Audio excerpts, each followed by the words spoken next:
Bonjour et bienvenue à toutes et à tous et merci de votre fidélité au programme de Eden TV. Voici les titres du journal.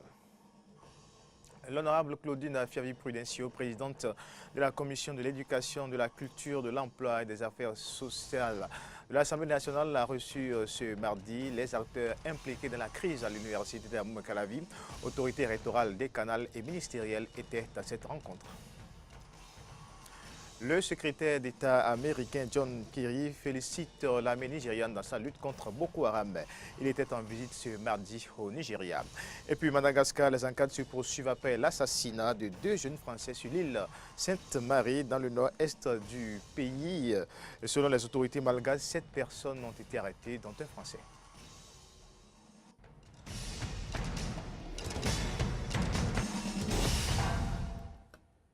Bienvenue à toutes et à tous. Les parties concernées dans la crise qui secoue l'université d'Abomey-Calavi ont été reçues ce mardi par la présidente de la commission de l'éducation de l'Assemblée nationale, la présidente de la commission de l'éducation de l'Assemblée nationale, Claudine Fiavi-Prudencio, présent à cette rencontre. La ministre de l'Enseignement supérieur et les responsables de l'université, Frédéric Serblanc et Romaïque Débauché pour le point. Mauvaise foi, non-respect de la parole donnée par les étudiants seraient les sources de la crise qui secoue la faculté des lettres, arts et sciences humaines Flash de l'université d'Abomey-Calavi. C'est ce qu'ont affirmé le premier vice-recteur de l'université, Massim Dacruz, et ses pairs ce mardi 23 août au Parlement devant la commission de l'éducation, de l'emploi, de la culture et des affaires sociales présidée par l'honorable Claudine Fiavi-Prudencio. Toutes les stratégies et négociations infructueuses menées pour satisfaire les étudiants ont été déclinées devant les représentants du peuple. C'était aussi le lieu pour le professeur Dacruz de faire une clarification sur le principal problème soulevé par les étudiants, la session de rattrapage à la Flash. Dans aucune entité de l'UAC, il y a session unique. Puisque pendant que l'étudiant suit les cours, il est évalué à travers les devoirs, des exposés. Il y a même des épreuves orales selon les cas. Et actuellement, avec le LMD, ils ont une évaluation au semestre 1, semestre dit impair, et au semestre 2. En réalité, ce que les étudiants demandent, c'est une 3e session. Non seulement les étudiants de la Flash ne pourront plus obtenir une session de rattrapage, mais ils devront subir, sans autre forme de procès, l'invalidation de l'année académique en cours, compte tenu du calendrier académique largement piétiné. On n'a pas encore fait les évaluations du premier semestre. On n'a pas encore fait les cours du second semestre. Faire les évaluations du second semestre, corriger, programmer les résultats. Si on doit faire tout ceci, ça nous conduit à juillet 2017. Ce qui priverait de cours l'université, ce qui empêcherait les bacheliers à entrer à l'université et ce qui entraînerait d'autres problèmes. Et si à un moment donné, il était encore possible de sauver l'année et secourir les apprenants suspendus pour des comportements déviants, l'attitude des responsables étudiants n'aurait pas arrangé la situation. Moi, ils m'ont dit qu'il faudrait que j'instruise le recteur pour qu'il rapporte la décision. Je leur ai dit que ça ne se passe pas comme ça, que le rectorat est une structure autonome. La seule manière de les sauver, c'est de présenter des excuses au recteur avec ampliation au ministre pour que je puisse rentrer en négociation avec le recteur. Et dès que je leur ai dit ça, ils m'ont laissé. Cette rencontre souhaitée par le président du Parlement, Maître Adrien Humbedji, après celle qu'il a personnellement eue avec le bureau d'union d'entités de la Flash, s'est ainsi avérée nécessaire pour une meilleure compréhension de la crise, selon l'honorable Claudine Fiavi-Prudencio. Nous avons vu clair dans ce qui se passe parce qu'effectivement, il ne faut pas entendre un seul son de cloche et tranchée. Donc, ce qui se passe est horrible. Nous allons dès à présent commencer par appeler nos étudiants que nous connaissons, nos enfants étudiants, nous allons commencer par leur parler. Il faut rapidement dénouer cette affaire, ce n'est pas bien. Et vous aurez la suite du président de l'Assemblée nationale sous peu. D'autres préoccupations ont été abordées par les membres de la commission de l'éducation, de la culture, de l'emploi et des affaires sociales, notamment celles liées aux doubles inscriptions, à l'étude des dossiers et au paiement des bourses et secours aux étudiants dont l'année a été invalidée. Restons dans le registre de l'éducation pour parler des conditions de création des universités privées au Bénin qui comptent aujourd'hui une multitude d'écoles et instituts d'enseignement supérieur. Certains de ces établissements privés fonctionnent de façon illégale et abusent des parents d'étudiants, un fait qui suscite des interrogations sur les conditions de création des universités privées. Horacio Diodi, Cyril Agbo se sont intéressés à la question. Quelles sont les conditions de création d'un établissement d'enseignement supérieur privé en République du Bénin? Pour le savoir, il faut consulter le décret 818 du 31 décembre 2008 qui fixe les conditions de création, de mutation, de fonctionnement et de changement de nom des établissements privés d'enseignement supérieur. Cette réglementation dispose en effet que l'autorisation de création d'une université ou d'un établissement d'enseignement supérieur est accordée à tout citoyen béninois remplissant les conditions de moralité, de grade et de diplôme. La loi précise également que l'obtention de cette autorisation survient par décision du ministre en charge de l'enseignement supérieur après avis motivé du Conseil consultatif de l'enseignement supérieur. Mais l'autorisation de création n'est qu'une première étape de la mise en place d'une université privée au Bénin. L'autorisation de création démarre le processus. Il ne vous permet pas de recruter, il vous permet de recruter des étudiants, il vous permet de démarrer le processus, de construire les bâtiments qui vont abriter votre école ou votre structure. Ça signifie qu'on peut même avoir l'autorisation de création sur un terrain nu. Et on a un délai, un temps pour pouvoir ériger les bâtiments, les infrastructures, pour pouvoir prendre langue avec les enseignants et venir solliciter l'autorisation d'ouverture. L'arrêté de création pris par le ministre de l'Enseignement supérieur, le promoteur dispose de 3 ans pour mettre en place toutes les infrastructures, les programmes, le personnel administratif et enseignant pour solliciter une autorisation d'ouverture. Une autorisation accordée après enquête d'une commission mise en place par le Conseil consultatif de l'enseignement supérieur. Le Conseil consultatif réunit donc tous les membres de tous les ministères concernés, valide ou non l'autorisation d'ouverture, valide ou non les conclusions de la commission.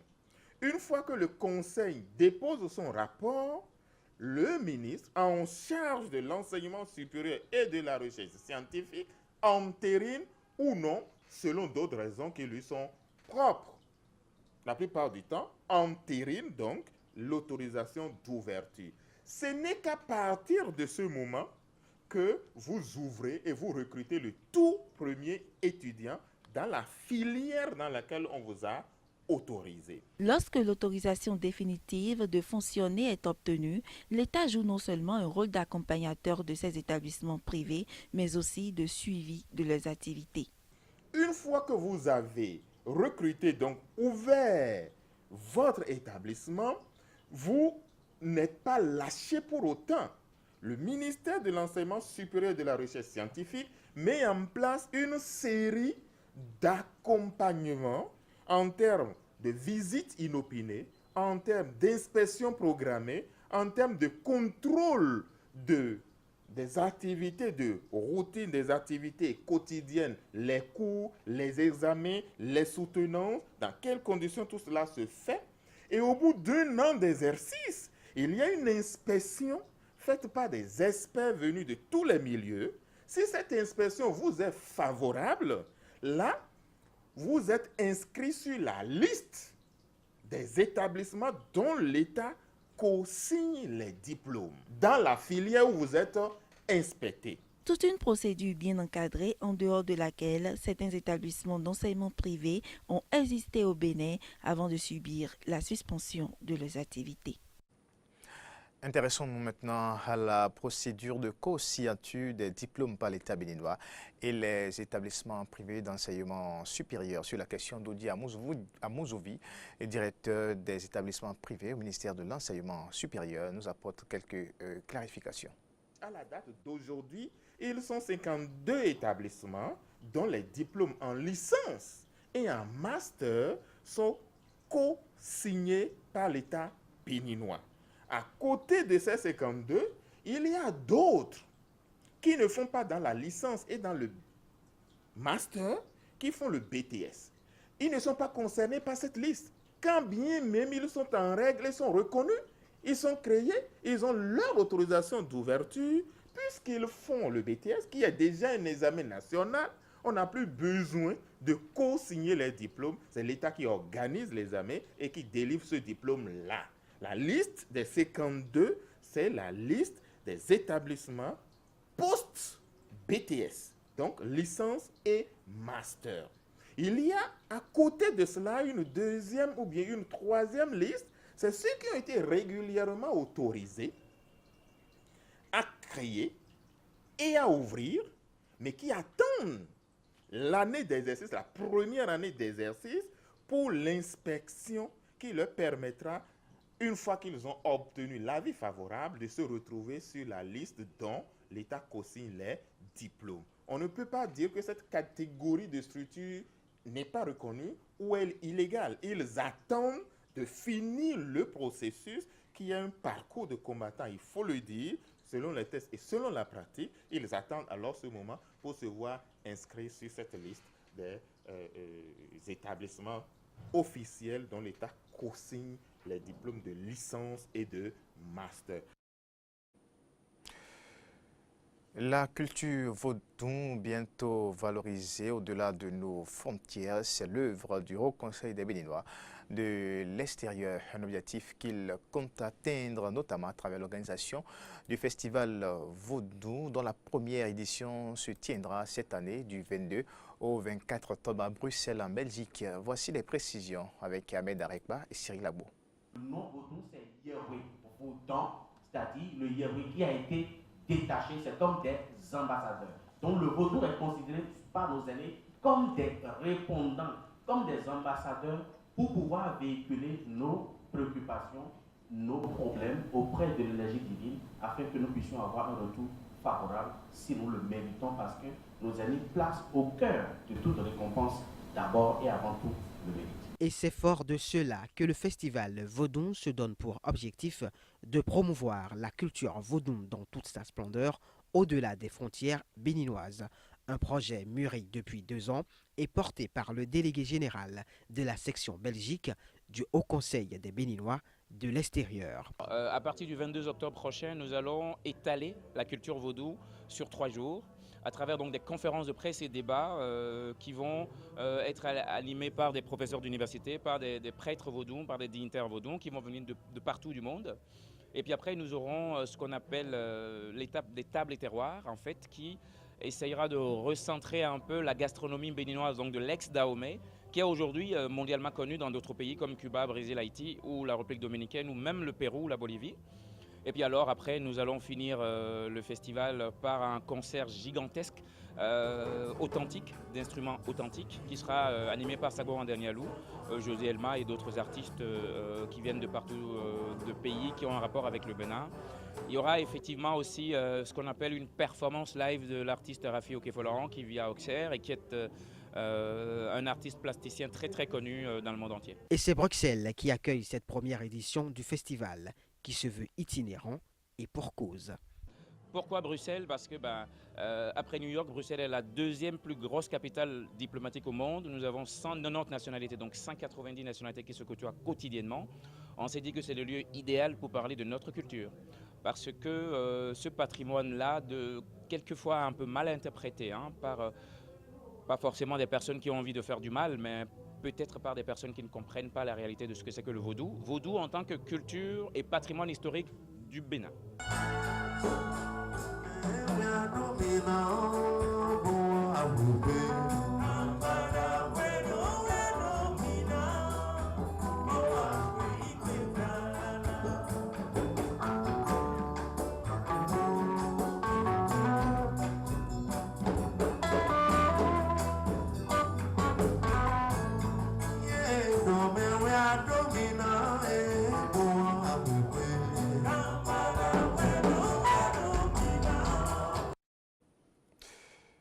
Hors du Bénin, le secrétaire d'État américain est en visite dans le nord du Nigeria.